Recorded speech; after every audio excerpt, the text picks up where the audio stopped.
Hi, this is a quick tutorial on how to set up Visual Studio Code with the Vim extension and Copilot.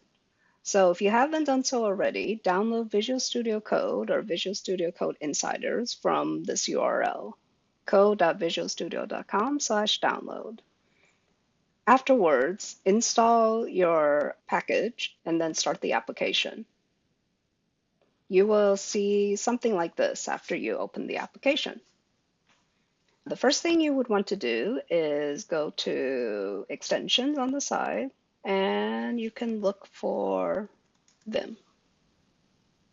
So click here to install, trust the publisher, and then read the README here to get an idea on what to configure in Visual Studio Code to make it seem more like your original Vim environment.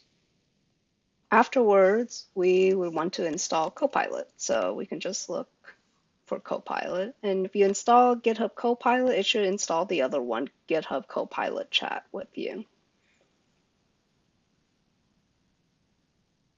So you'll be taken to this kind of a screen.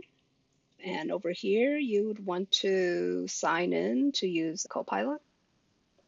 So you can do sign in with GitHub and then continue. And now you can start chatting with Copilot.